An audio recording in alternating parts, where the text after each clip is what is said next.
Now, I've probably listened to David's stories over 100 times. And he would tell me from time to time, don't you get tired of those stories? And my response was, David, the thing about stories is you have a trusted person who tells the story over and over again. That's how you develop culture and new narratives. And it's because of those stories that David tells that we actually have a different story in this country about the environment and how we live there. So please join me in welcoming David Suzuki.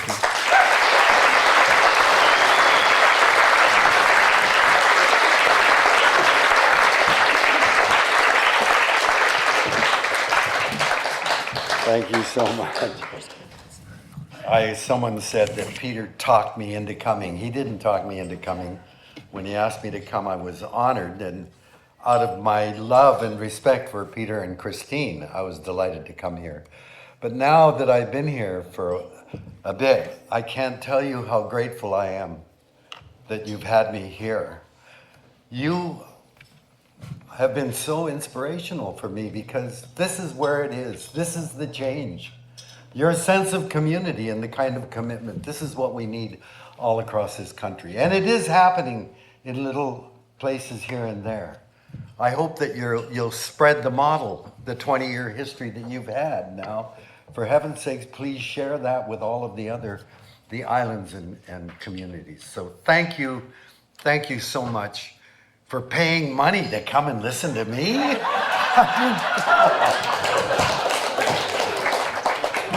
Full disclosure, I am not here speaking on behalf of any organization, any political party, any corporation.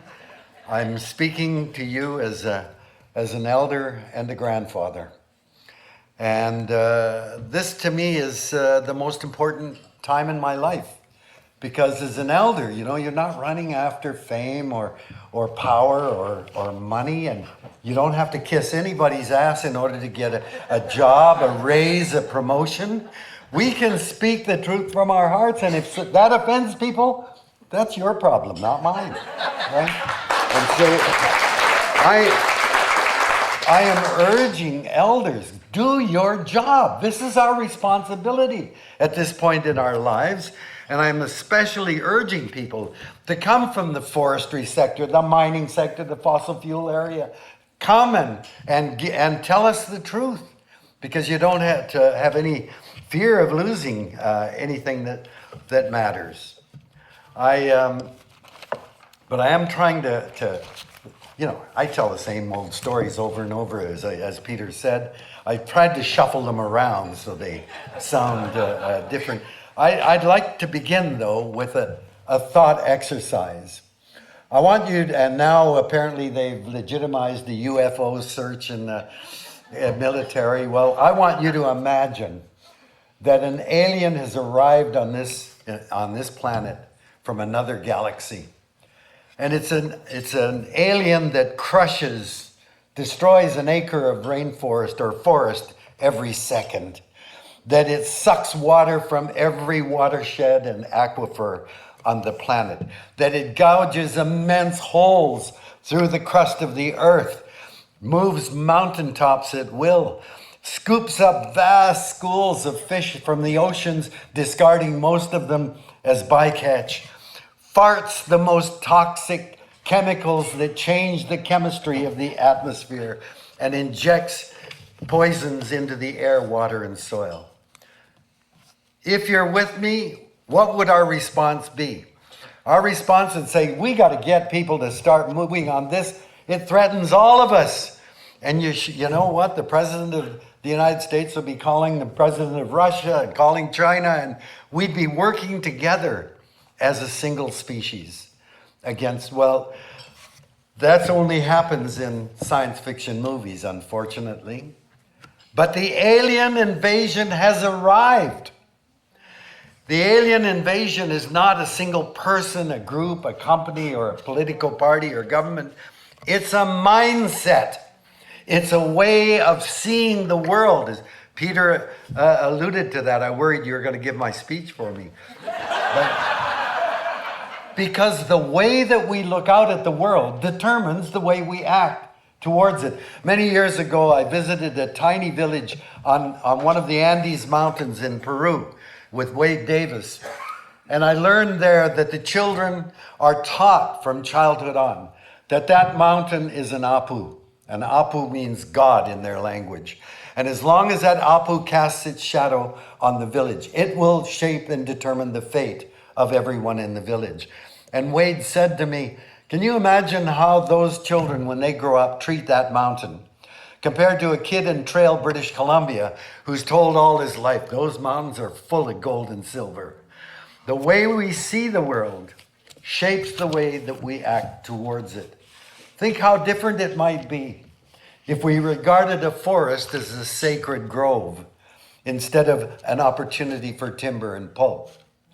That a river is a circulatory system of the land, not just an opportunity for power or irrigation. That soil is alive, not just dirt. If a species, another species, any other species, is our biological kin, not a resource, or that the planet itself is our mother, not just an opportunity. The way we see the world determines the way that we treat it, and the current mindset has now been globalized around the world, is inevitably destructive because it is now based on a way of seeing the human place in the world as if we live in a pyramid and humans are at the top of the pyramid and everything below is for us. And that's the way that most of the world now sees it. We have lost this way. The pyramid way of seeing the world is called an anthropocentric way. That we think that it's all about us. Everything is for us. And it differs radically from the way that people have known we existed and lived for 99% of our time on this planet. I'll return to the question of why did we make this shift. But for 95% of our existence on this planet, we understood that we lived in a web of relationships. We were one strand in a web of relationships with all other species of animals and plants, with the air, the water, the soil, and the sunlight. That's been the understanding of humanity. And even after the agricultural revolution that changed our entire path towards the modern world, even after the agricultural revolution, we were basically a farming animal until very recently. And farmers understand our embeddedness and dependence on the natural world. But we shifted from that world in the web that we existed. We understand that when you're one strand, you're connected to everything else. And whatever you do will reverberate throughout the web. And so, of course, that means everything we do carries responsibilities. This is a thing that really frightens me today, is the movement to all of this freedom without responsibility is not freedom. That's anarchy as far as I can see. But this is what's happening today, is that in our anthropocentrism, thinking it's all about us, we are feeling free of any responsibility to anybody except ourselves. The way that we have traditionally lived in a web of relationships is what we call an ecocentric way of seeing ourselves. And we drastically urgently need to rediscover an ecocentric way. We're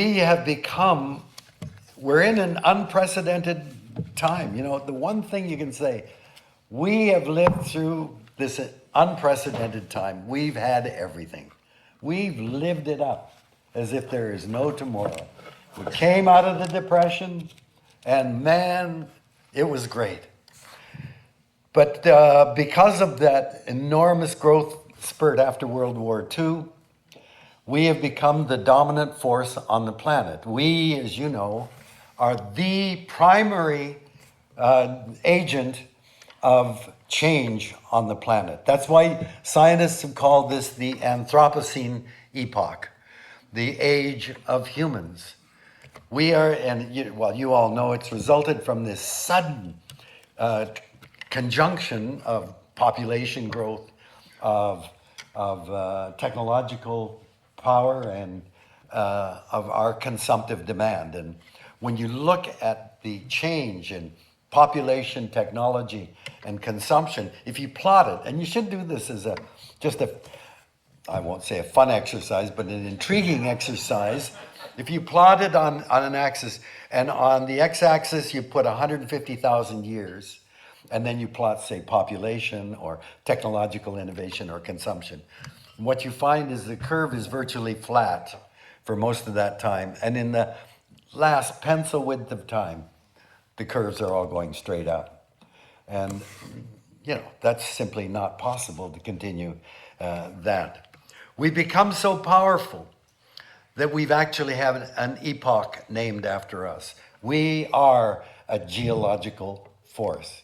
And I might say just parenthetically that thousands of years from now, if aliens do come from another galaxy and decide to dig through the ground and try to find the different epochs, what would be that thin layer that marks the Anthropocene epoch? And Stainless steel. well, that might be, but concrete, plastic, radioactive isotopes, which is the marker of the Anthropocene, and chicken bones. But that only started with the first above ground explosions, but now scientists are saying we've ended the Anthropocene epoch. We're now going into the Pyrocene, the age of fire. The problem with this enormous power that we've acquired is that we simply don't know enough to anticipate the consequences of the power that we're using. And so over and over again, we opt for our clever new discoveries and discover many years. When DDT was found to kill insects, wow, we thought that was great. And began to use DDT in massive amounts. We gave Paul Muller a Nobel Prize in 1948. We only discovered biomagnification years later. When atomic bombs are dropped on Japan, you know what? We didn't even know there was a thing called radioactive fallout. That was discovered over Bikini.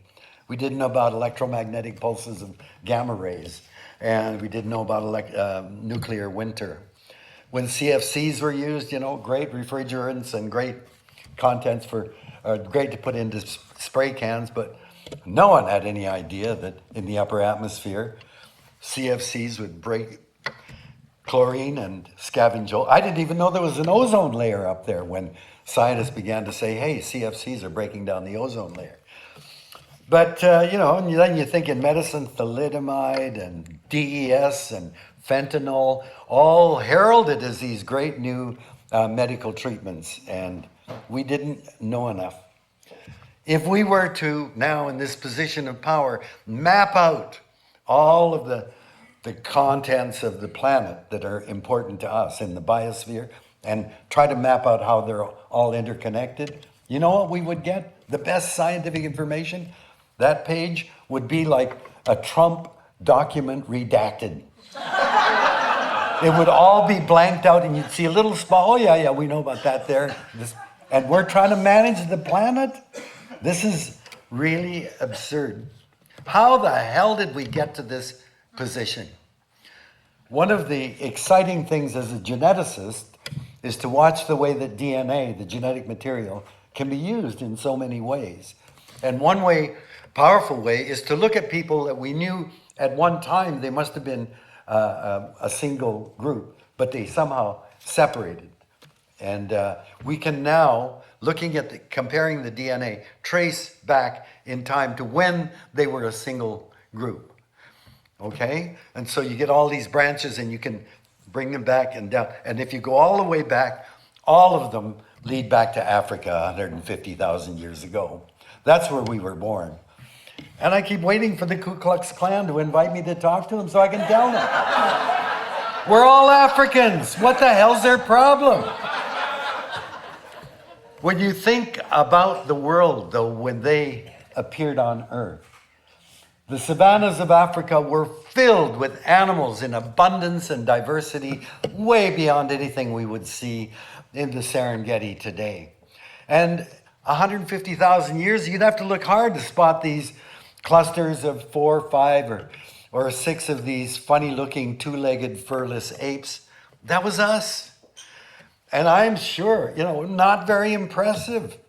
I mean, there weren't many of us. We weren't big, we weren't fast, we weren't strong. And look at how many of us have glasses. I mean, I am sure when we walked by back then, none of the other animals hugged their children and said, shh, don't piss them off, they're going to take over the plant. Who could have anticipated? What the hell did we have going for us? Well, of course, the answer is our secret was invisible. It was a 1.5 kilogram organ buried deep in our skulls. It was a brain that was our evolutionary advantage. It had a massive memory. In my life, we've been able to teach fruit flies. You got to work your ass off in order to teach your fruit fly to drink certain things and not drink. And then they forget. Humans have this huge brain, which, is unprecedented with the memory capacity.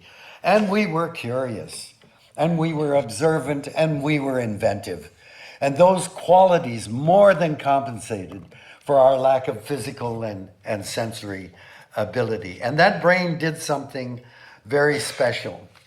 It invented a concept, an idea called the future. Future doesn't exist. It's just an idea, a concept in our brains. I mean, the only thing that exists is now and our memory of the past.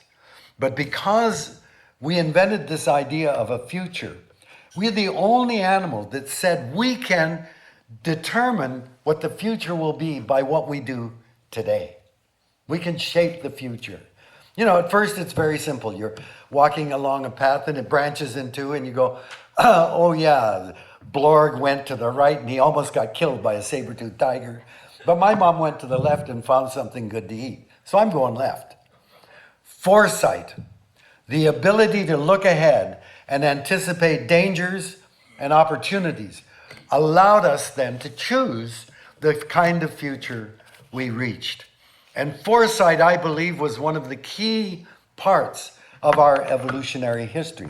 It's embodied in many of the stories that we tell each other. I'm not a Christian, but I know in the Bible, the story of Joseph, the boy with the coat of many colors was, he ended up in Egypt. Anyway, he had an ability to read dreams. And he told the Pharaoh, get your people to store grain because there's a famine coming. And sure enough, because the Pharaoh believed him and got the people to store grain, they survived 5 or 7 years of famine because of that foresight. And Noah, was a carpenter. And here's a voice saying, build an ark. And he's going, I'm a carpenter. I mean, all my friends will laugh at, build an ark. There's a flood coming. And he did, and we know what happened.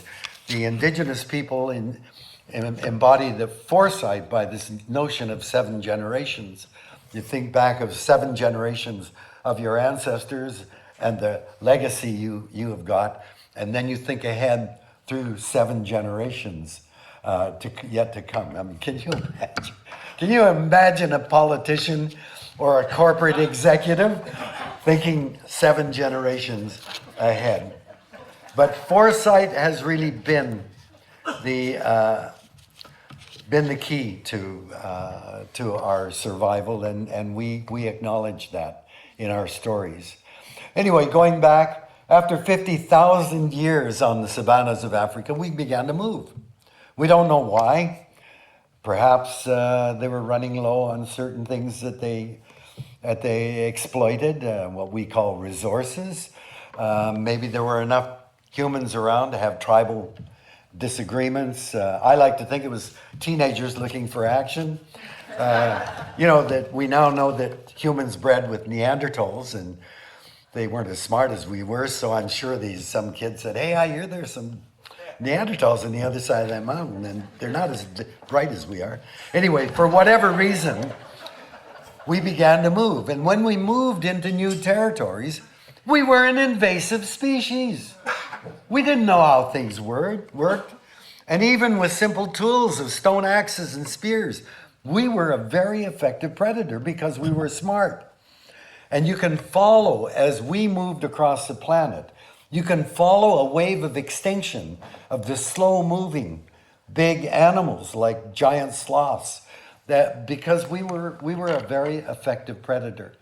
And very quickly they must have found, holy cow, there aren't as many dodo birds or whatever around, and we've either got to move and find some more, or we've got to stay here and live in a different way.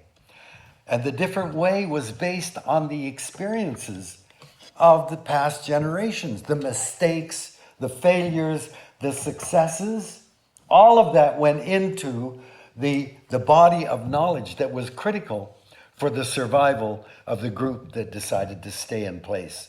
And of course, that was what became the distillate that is a fundamental part of indigenous knowledge to this very day.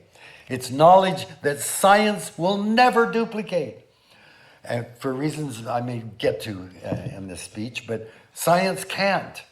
And this is knowledge based on the tests of survival. Survival honed that knowledge and is a priceless legacy from the past. Let me, I was going to read it later, but maybe this is an appropriate time to read what that means in terms of indigenous knowledge. In 1987, the UN Commission Brundtland, the Brundtland Commission, published its final report as Our Common Future. And in it, they spoke of indigenous people in this way. Quote, "These communities are repositories of vast accumulations of traditional knowledge and experience that binds humanity with its ancient origins. Their disappearance is a loss for the larger society, which could learn a great deal from their traditional skills in sustainably managing very complex ecological systems. It is a terrible irony that as formal development reaches more deeply into rainforests, deserts, and other isolated environments, it tends to destroy the only cultures that have proved able to thrive in these environments." I think especially of the Inuit. Such a big change. Tony, you've noticed a change in the attitude towards indigenous people over the last 30 years is phenomenal. I mean, we opened this meeting with an acknowledgement of territory, unprecedented so there's been a big change. But the thing that gets me is that we acknowledge this is the traditional unceded territory, and yet we never talk about giving it back. And anyway, I think we've taken a baby step, but we've still got a long way to go. Indigenous knowledge is priceless because it is embedded in ecocentrism. If you ever are privileged, as I have been, to attend potlatches, funerals, weddings, constantly in the ceremonies that they exhibit, they thank their creator or nature for its abundance and generosity. And they always promise that they will, in their words, act in a good way in order to ensure it continues to be as generous. We need to find that kind of attitude that is humble, that is patient, that's reverent, and we have much to learn from indigenous perspectives. Okay, now I'm getting back on plan here. The amazing thing to me is that once we started to move, we had to carry everything we had on our backs, and it was muscle power. And we went across the entire planet. I mean, it's only Antarctica remained free of humans. And of course, as we deposited people who became the indigenous people of these areas, we in each new area, we had to develop ways of living in balance. But 10,000 years ago, we began this fundamental shift in the way that we live. Instead of nomadic hunting and gathering, agriculture enabled us to stay put in place. And so we could begin to build permanent structures, houses, which morphed into villages and towns. And it changed the way that we interacted with each other.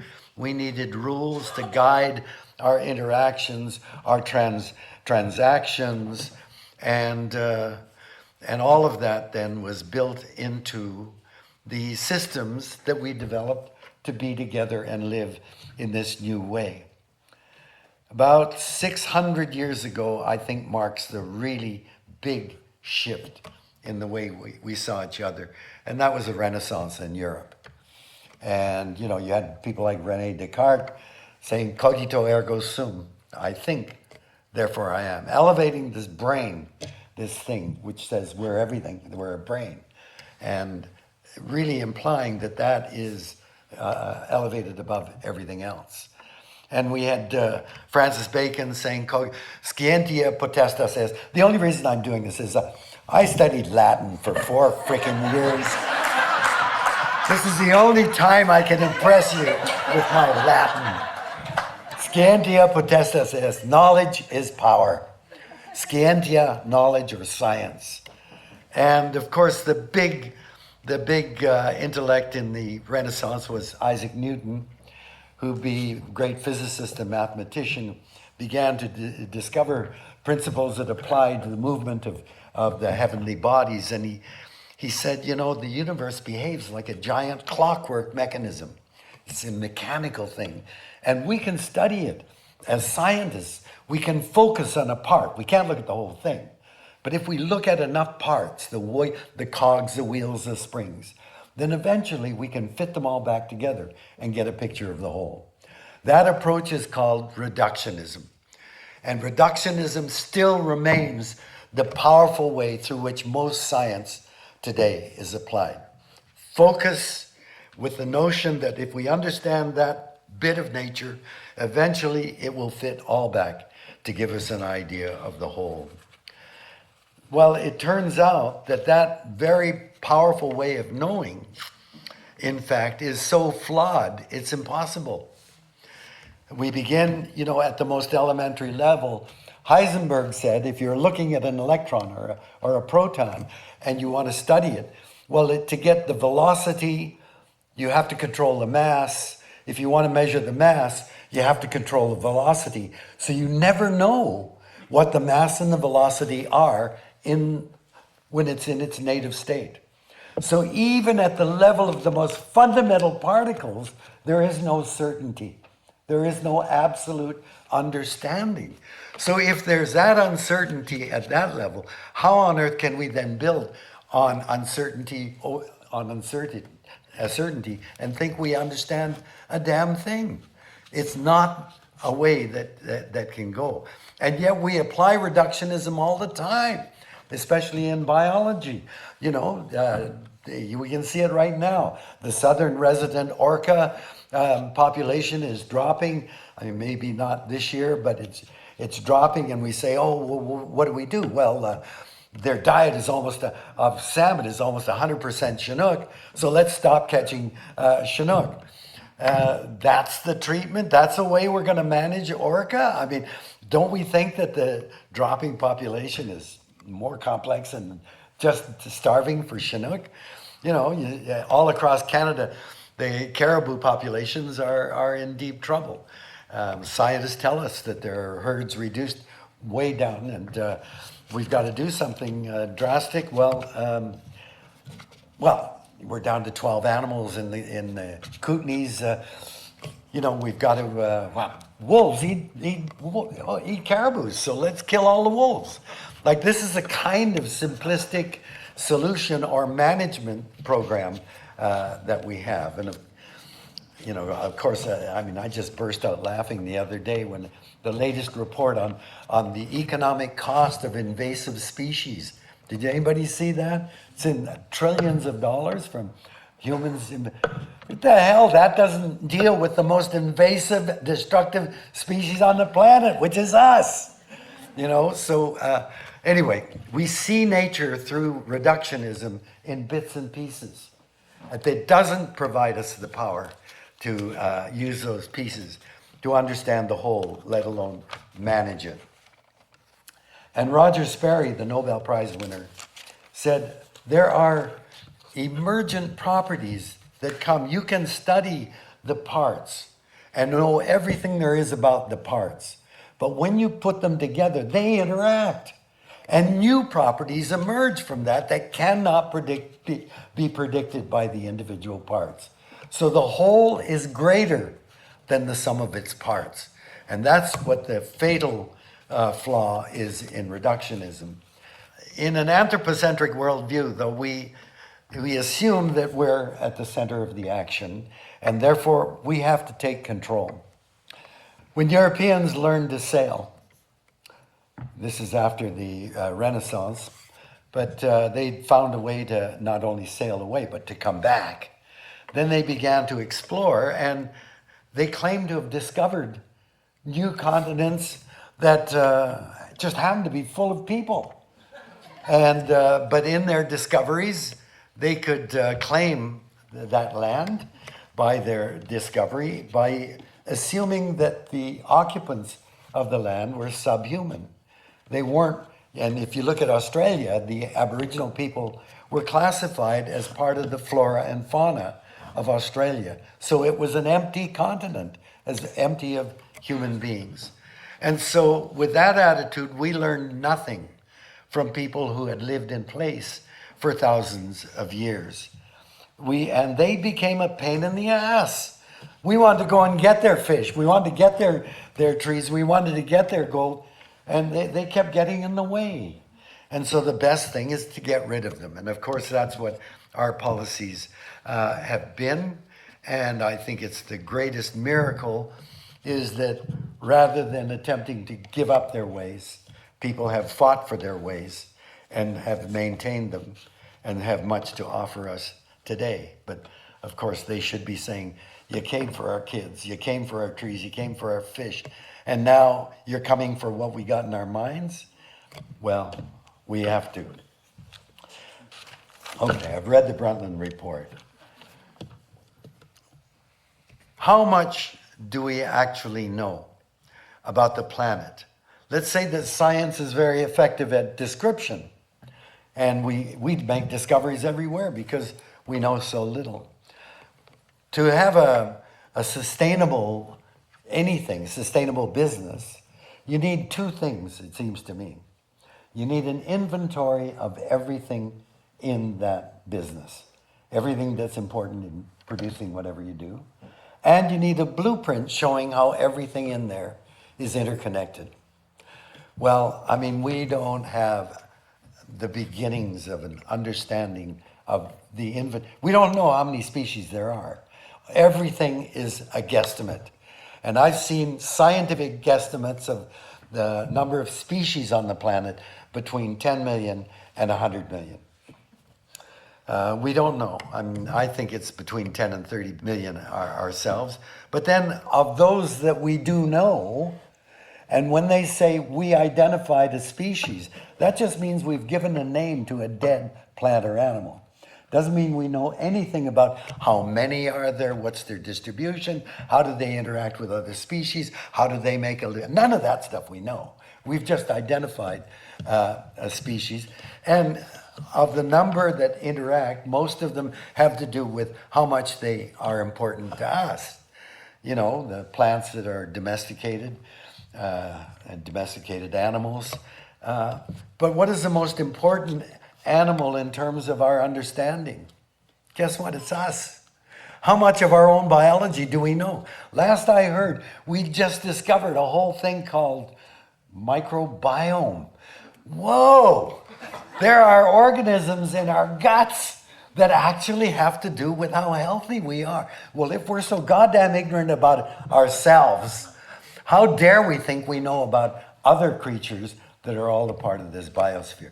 Let's start with an understanding of how ignorant we are. And therefore, our ignorance says we've got to have much greater humility and caution in the way that we interact with that world. We've just concluded the COP15 meeting in Montreal, all about biodiversity, and celebrated that at the end, everybody signed on to 30 by 30. 30% of our land is going to be protected by 2030. Wow, that's great. And we're going to have a hard time living up to, wait a minute now. We're one species out of maybe 10 million. And we think that we're going to take over 70% of the land, and we're supposed to celebrate leaving 30% of the land for all the rest of diversity on the land.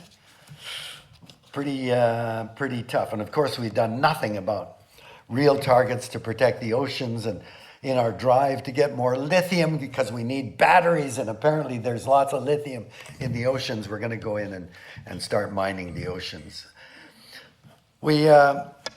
I just want to mention, if you haven't seen it already, this unbelievable study done in Israel. You know, for any predator, whether you're a herbivore or a carnivore, you're depending for your life on plants or animals that you feed on. You do not want to feed on most of the prey species. You want your prey to proliferate, right? Whales, great baleen whales, depend on the smallest creatures in the ocean. They take a huge amount. But man, if there weren't a lot of those creatures, the whales wouldn't be possible. Anyway, we are the biggest predator on the planet. We're exploiting land and animals directly on a massive scale. So Israeli scientists asked the question, what is the weight of all of the remaining terrestrial wild mammals? That's the elephants and the tigers and the mice and the rabbits. And what is the weight? It comes to 22 million tons. And then they said, what is the weight of all human beings on the planet? Adults and children, add them all up. And it comes to, I just looked it up. You want to guess? 260 million tons. 22 million tons of wild animals, and we weigh 360 million tons. And then you ask, what about all the cows, pigs, horses, all the mammals? And they come to 420 million tons. So add up humans and our domesticated animals, and that is the state of the planet today.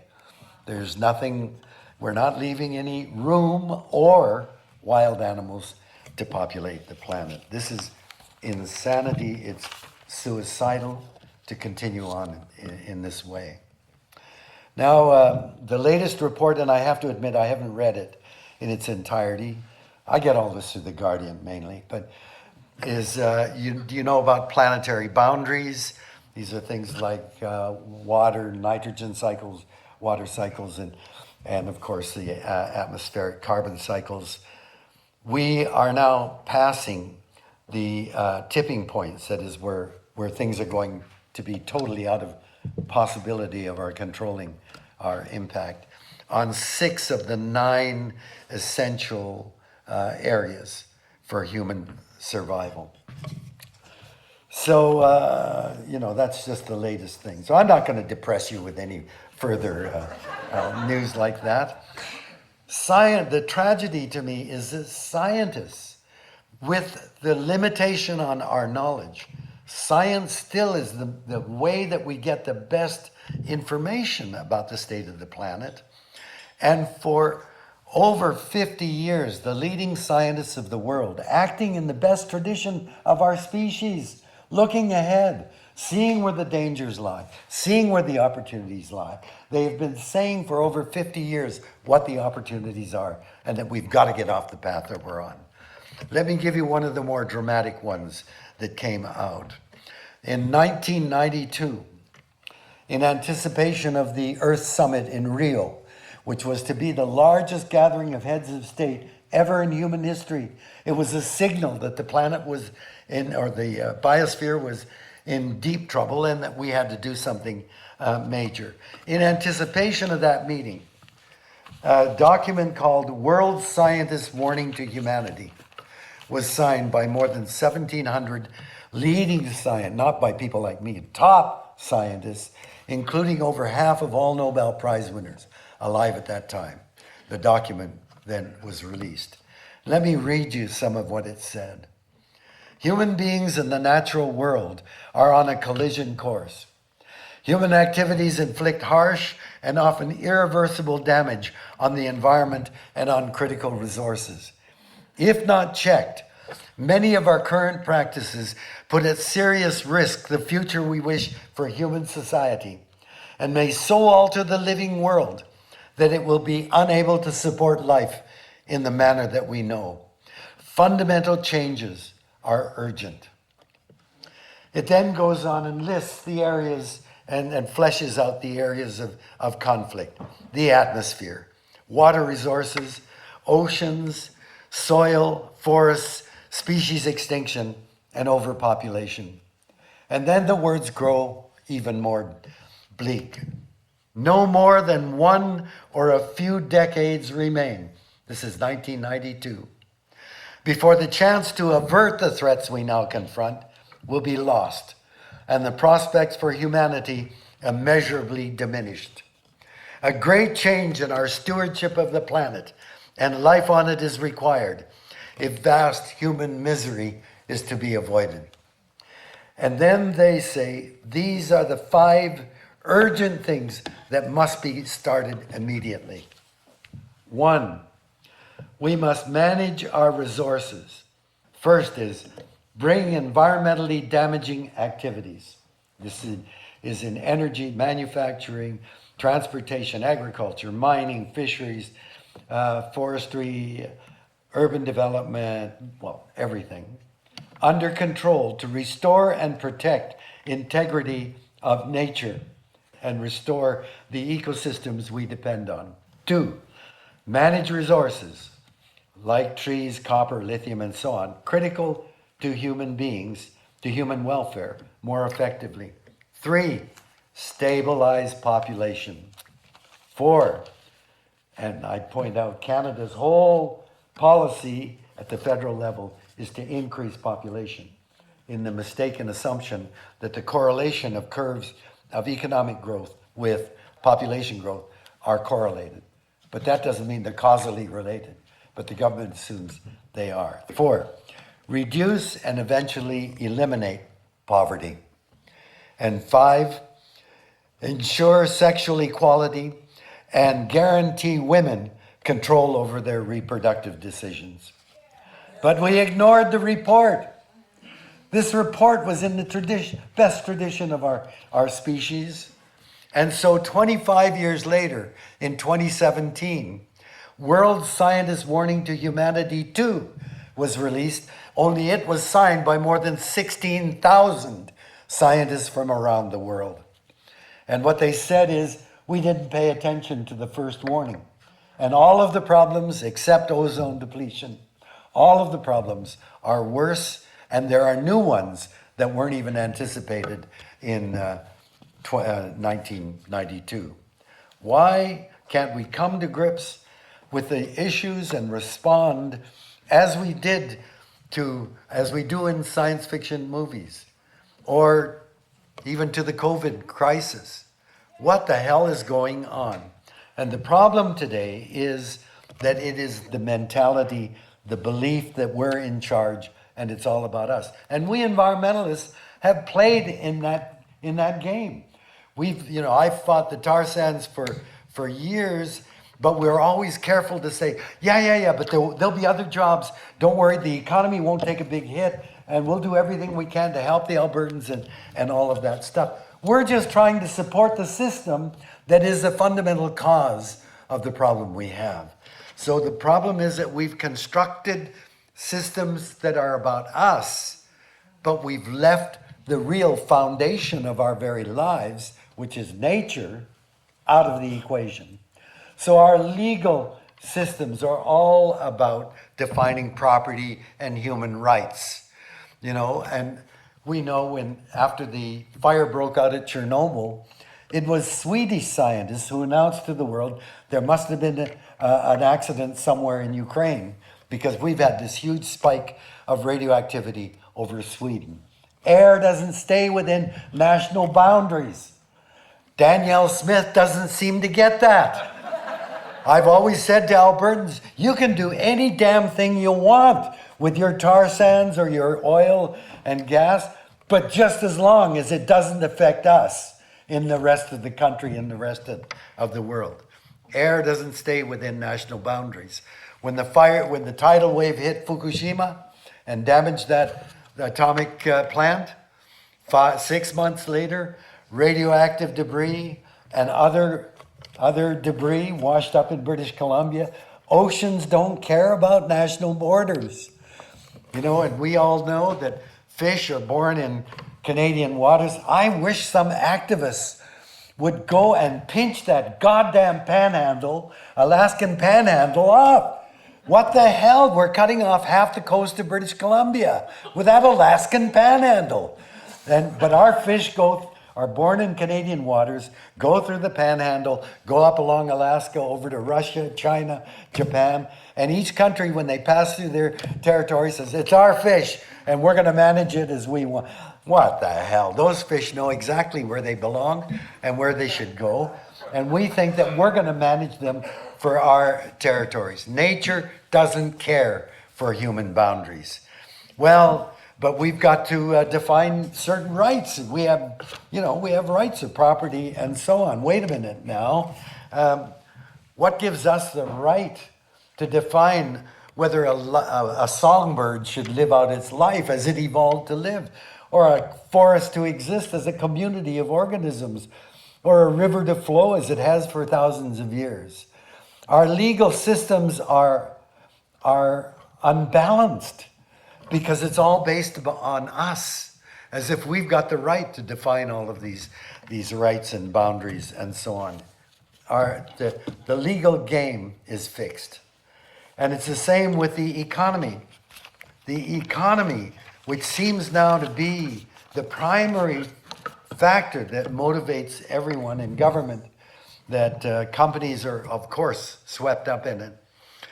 The economics comes from the Greek word ecos, meaning household or domain. Economics is a management of home. Ecology is the study of home. Now, ecologists try to determine what are the fundamental principles that ensure sustainability, that allows species to survive over long periods of time. Insights, it seems to me, are kind of important. I would have thought that economists would say, hey, whoa, before we do anything, what are those ecologists telling us? Because, we're just managing the system, but we need to have some principles here under which we act. But of course, that's not what we do.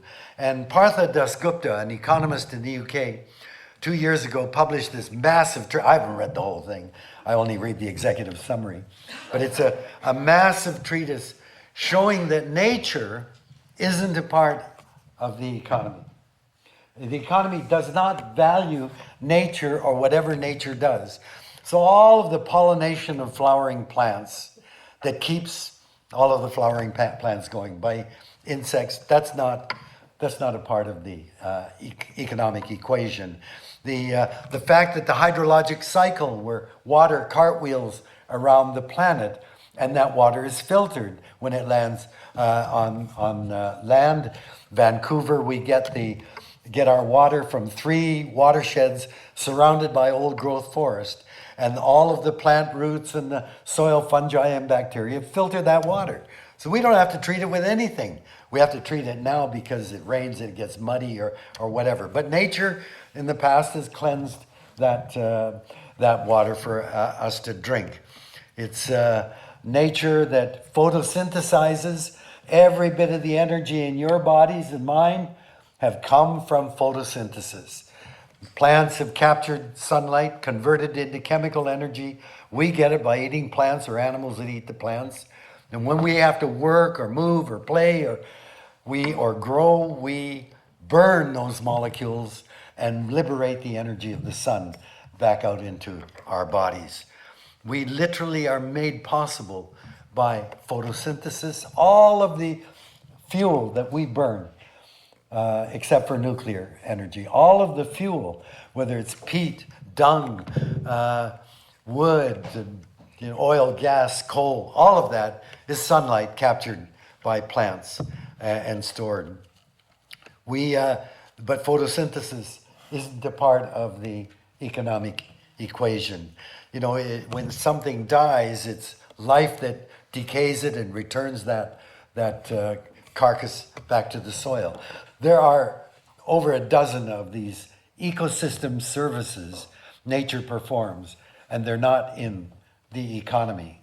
And Mark Carney's latest book, Values, describes it very, very clearly. That Amazon, the company that Jeff Bezos has created, is valued by the economy in the tens of billions of dollars.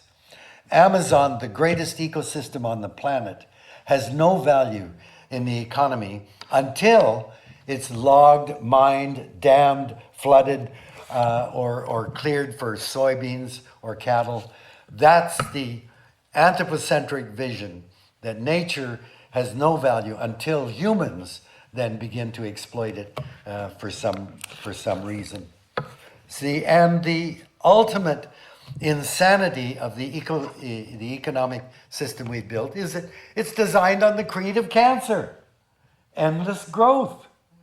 You can't talk to a politician or a business person without growth being the central criterion whereby their success or failure is judged. Whether the growth in the GDP or the growth in the profit, these are what growth is, just the state of anything. Growth itself doesn't do anything. It's what is the growth for?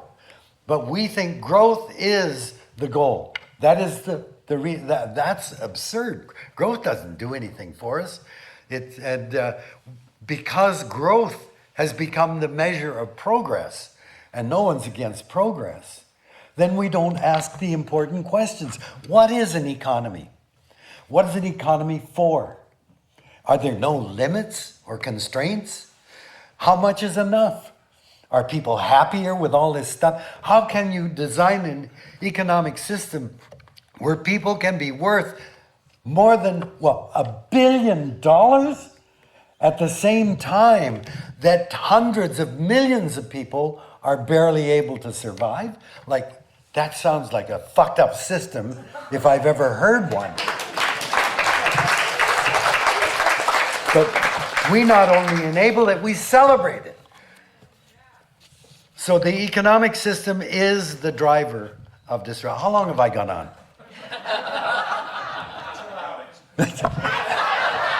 Okay. Thank you very much. No, how much have I? No, but I have a side thing. Okay. All right, well, let me just show you it, because this is the most important thing I can tell you. Why growth must become our enemy, that it is the heart of our destructive bent. Anything growing steadily over time is called exponential growth. Whether it's the amount of garbage you make, the amount of land you use, the size of your house, the number of people, anything growing steadily is called exponential growth. And for all of those who've heard this, I'm sorry, but this is a critical point. And it's because it's just straight math. There's nothing controversial about it. Anything growing exponentially has a predictable doubling time, okay? If it's growing at 1% a year, it'll double in 70 years, 2% in 35 years, 3% 24, 4% in 17 and a half years. Exponential growth will double in a predictable time. I'm going to give you a system analogous to the planet. It's a test tube full of food for bacteria. That's the planet. And I'm going to introduce one bacterial cell, and that's us. And it's going to go into exponential growth. It's going to double every minute. So at time 0, there's 1 cell. 1 minute, there are 2. 2 minutes, there are 4. 3 minutes, there are 8. That's exponential growth. And at 60 minutes, the test tube is completely full and there's no food left. When is the test tube half full? At 59 minutes. 59 minutes, it's only half full, and a minute later, it'll fill it. So at 58 minutes, it's 25% full. At 57 minutes, it's 12.5%. At 55 minutes of a 60-minute cycle, it's 3% full. So if at 55 minutes, one of the bacteria says, Jesus, I've been thinking, we got a population problem. The other bacteria would immediately say, what the hell have you been smoking, Jack? 97% of the test tube's empty, and we've been around for 55 minutes. And they'd be 5 minutes away from filling it. So at 59 minutes, they go, oh my God, Jack was right. What the hell are we going to do? We've got all this money. Don't give it to those economists. Give it to those scientists. And in less than a minute, the scientists invent 3 test tubes full of food for bacteria. They quadruple the amount of food in space. That's like finding 3 planets identical to Earth that we could move to immediately. And so they're saved, right? So at 60 minutes, the first one's full. 61 minutes, the second one's full. At 62 minutes, all 4 are full. By quadrupling the amount of food in space, you buy 2 extra minutes.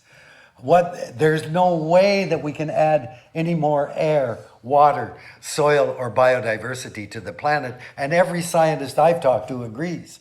We are past the 59th minute. So all of this talk about growth is just saying we've got to hasten the destructive suicidal path that we're on. Degrowth has got to be the fundamental goal in what we do now. We've grown too big.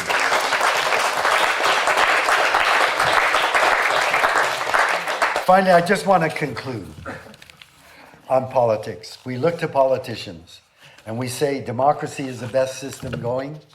And because it's based on if every eligible person voted, then we will determine what politicians do by voting or not voting for them and their party. That's the idea. But wait a minute now.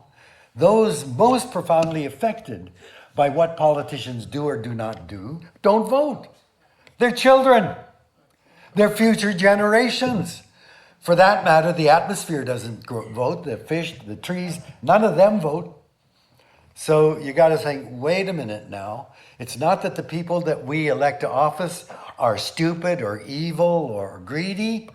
The system defines what their priorities are, and that's the voters. And so the next election, re-election becomes their highest priority.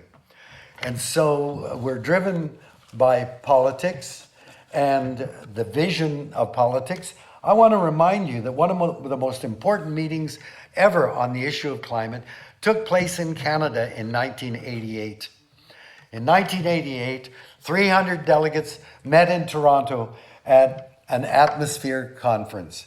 Brian Mulroney had been re-elected Prime Minister. He opened the meeting. Gro Harlem Brundtland, the Prime Minister of Norway, the head of the commission that led to Our Common Future, gave the keynote address. Stephen Lewis chaired the meetings for 3 days. James Hansen, the climatologist that told Congress in the United States that climate change was kicking in, was there. And at the end of the conference, the delegates released a press release that said, we're experimenting with the only home we have, with consequences that will be greater or as great as all-out nuclear war. And they called for a 20% reduction in greenhouse gas emissions in 15 years. Think if we had done it. This problem we face today wouldn't be here. We had that moment. We could have avoided the whole thing. And we didn't. And I'm dying to know why Brian didn't do it. But I know really why. In order to achieve it, he had to spend $70 billion up front. but they would achieve in 15 years not only the target of a 20% reduction, they would save a net of more than $100 billion. Now you'd think, wow, why didn't they do that then? It made no political sense. If he were to commit 70 billion up front, can you imagine the shit kicking he would take from the fossil fuel industry and the likes of Harper and Daniel Smith and all the others? And when he succeeded 15 years later, Brian knew he wouldn't be in office. He wouldn't get credit for it. Someone else would take credit for that act. So he didn't do it because politics prevented him from doing it.